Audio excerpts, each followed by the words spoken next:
રાખી શકો ડબ્બામાં ભરીને કેમ ન રાખી શકો? એમાં પાણીની માત્રા છે, ફળ અને શાકભાજીનું નાશ એટલે થાય છે કારણ કે એને આપણે કરે છે. ઠીક? હવે જો આવી રીતે બબલ્સ આગળ આવી જાવ બનાવું છો તમને ખુશી એટલે તમે સમજાવો છો. આ બબલ્સ આવવાનું ચાલુ થાય એટલે કોઈ વસ્તુમાં પાણી ઘટે ના ત્યારે આવી રીતે બબલ્સ આવવાનું ચાલુ થઈ જાય એટલે પાણી ઓછા થાય છે. એટલે બબલ્સ આવે પછી તમારે ખાંડ નાખવાનું.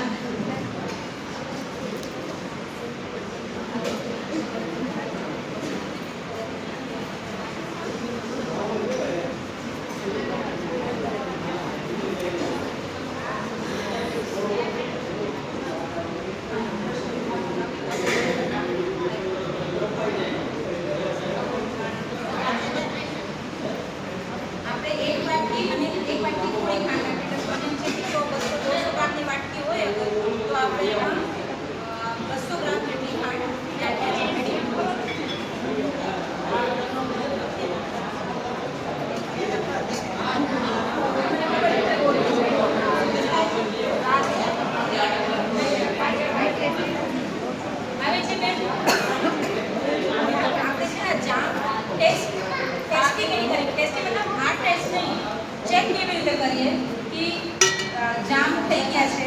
હજી તમને એક ડિશ ખાલી મોટી છે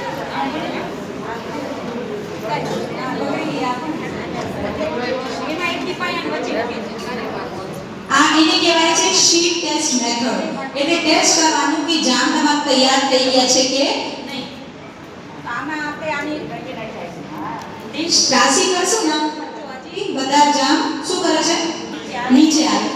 આ જો પાણી અલગ છે અને જામ અલગ છે. રેડી? પાણી એટલે ખાંડના પાણીમાં પાણી થઈ શકે અને પાઇનેપલનું પાણી પણ થઈ શકે. હવે તૈયાર થાય તો કેવું દેખાય કે આપણે બીજી વાત કરીએ.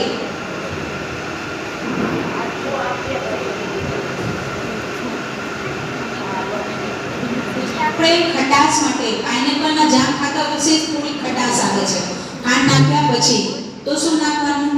લીંબુના ફૂલ નાખી શકો છો, પણ મને ઘણા બધા એમ કે મેડમ એ નહીં નાખતા એટલે આપણે એક લીંબુનો ઉપયોગ પણ કરી શકીએ છીએ. તો આપણે એમાં છેલ્લે લીંબુના રસ કાઢીને ચલાવીને બંધ કરીશું. લીંબુ ગેસ ઉપર આપણે ઉગાડતા નથી. વિટામિન સી અગર ગરમ કરવામાં આવે તો એના ગુણોના નાશ થઈ જાય છે.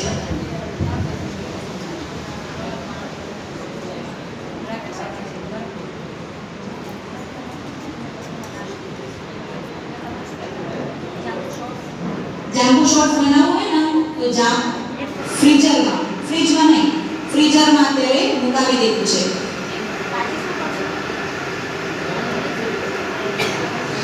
કાલે શું કરશું આપણે? આ જામનું કાઢીને એમાં ખાંડ મિક્સ કરીને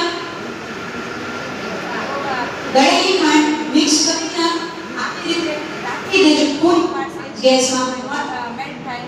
પછી તમે એને જ્યારે ઉપયોગમાં લાવો ત્યારે જાંબુ શોર્ટ્સમાં સેજ થોડું મીઠું નાખીને ઉપયોગ મીઠું પહેલા નાખી દેશો તો કંઈ ઇશ્યુ વાંધો આવશે નહીં. પણ કાલે શોર્ટ્સ એક વાર તમે જોઈ લો પછી એને પ્રિઝર્વ કેવી રીતે રાખી શકીએ છીએ એ પણ તમને કહેશું. જાંબુના માલ અત્યારે ફ્રીઝરમાં જ મૂકી દેવાનું. તો જે જાંબુ શોર્ટ્સનો કલર આવે છે ને આપણે એકદમ ઘાટા કલરનું જાંબુની કલરનું દેખાય ત્યારે જ આવશે.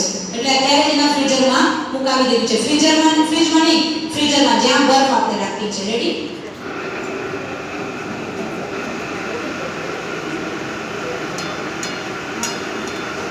તમે આ પ્રોસેસ પણ કરીને રાખી શકો છો. પણ અત્યારે આપણે જે શોર્ટ્સનો એટલા આપણે પૈસા આપીએ છીએ જાંબુ શોર્ટ્સનું, આ કેવી રીતે તૈયાર કરવું એ કાલે તમને શીખવું છું કે આ તમને મસ્ત લાગશે. ખબર છે ને? થોડું મીઠું ડેકોરેશન કરીને આ રીતે આપણે કાલે શીખવાના છે.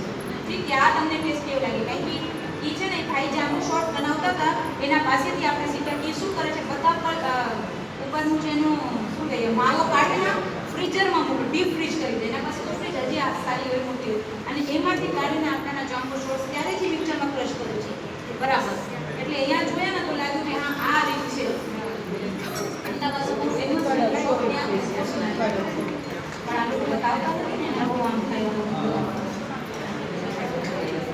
થોડીક સ્ટ્રોબેરીમાં પાઇનેપલ મિક્સ કરી દેજો અગર લાગે એવું તો બેના ટેસ્ટ આવતો હોય ને. બાકી સ્ટ્રોબેરી બહુ સરસ બને પણ આમાં બાળતા બહુ વાર લાગે. આ તો ગેસ ફાસ્ટ છે ને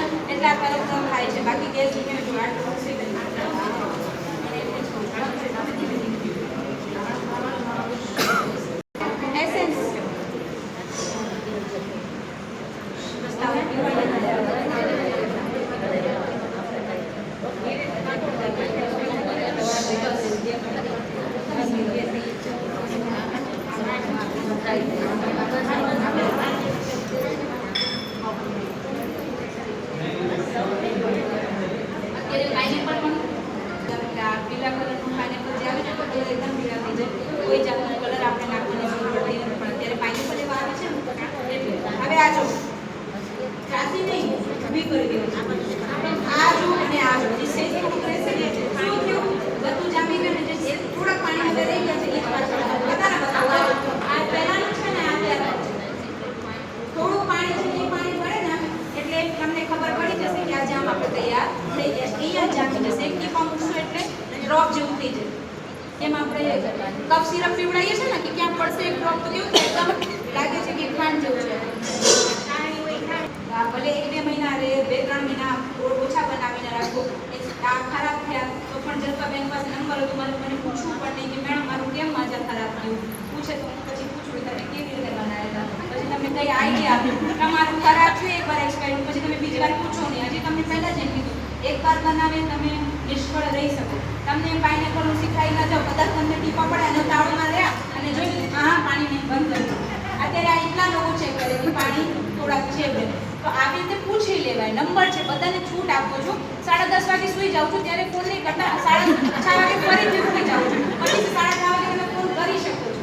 તો બગડે તો મારે પૂછવાની મને જરૂર કારણ કે જો હું તમને મારી ફોટો હજી મારા ફોનમાં પડે છે પણ હું નાસ્તી બોટલમાં રાખું છું અને અત્યારે તો હું પણ પ્લાસ્ટિકમાં ભરી નાખું કારણ કે અત્યારે 1 મહિના માટે બનાવે છે. હવે કેરી પૂરી થાય ને તો 2-3 મહિના માટે બનાવું છું અને બહુ નહીં બનાવતી કારણ કે બહુ સારો તો નહીં ખાંડ એમાં હોય પણ છોકરાઓ બહારની ડિમાન્ડ કરે એના કરતાં આપણે ઘરમાં એને પીવડાવી શકીએ. એટલે તો હજી છે ને આ ભાઈ એસેન્સ લઈને આવી ગયા છે તો અડધા પાપડ બનાવી દઈએ અડધા આ બનાવી દઈએ એટલે ફટાફટ થઈ જાય. હવે આ જો ને આપણે લીંબુના રસ એમાં નાખી દઈએ છીએ સેજ થોડા ખટાશ માટે. આમ લીંબુના ફૂલ નાખીએ ને એની ખટાશ અલગ જ આવે છે. જો જે વસ્તુ કેમિકલ બેઝ છે ને એ કેમિકલ બેઝ એટલે જ છે કે નેચરલ કરતાં એનું રિઝલ્ટ સારા છે. હવે હું પાઇનેપલનું એસેન્સ નાખશું ને પાઇનેપલની સ્મેલ કોઈને નથી આવી.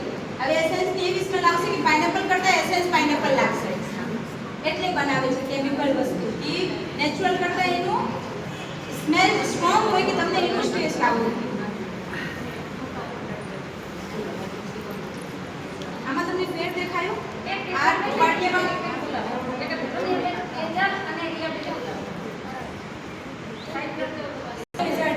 2 મિનિટ હજી થશે તો તમારું આ તૈયાર થઈ જશે. 2 બાજુ જો દેખાય છે બધાને કલર તો બહુ પાઇનેપલ આવશે પણ વાઈટ હતા ને એટલે ભલે થોડી એસેન્સ નાખી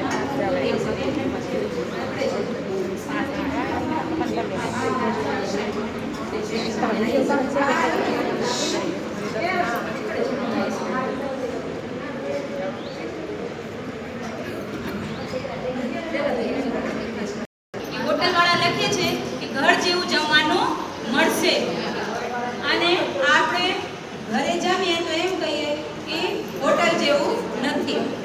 શું લખ્યું હોય માને હાથની રસોઈ, માના હાથનું જમવાનું, બાની રસોઈ, માસીની રસોઈ, માસીના થેપલા એટલે શું કહેવા માંગે છે તમને એટલે ઘરની વસ્તુ છે અને આપણે ઘરે ખાવું નથી અને એને આપણે બહેનો જ બધું બગાડે છે. આપણે તો કંઈ કેવું નથી.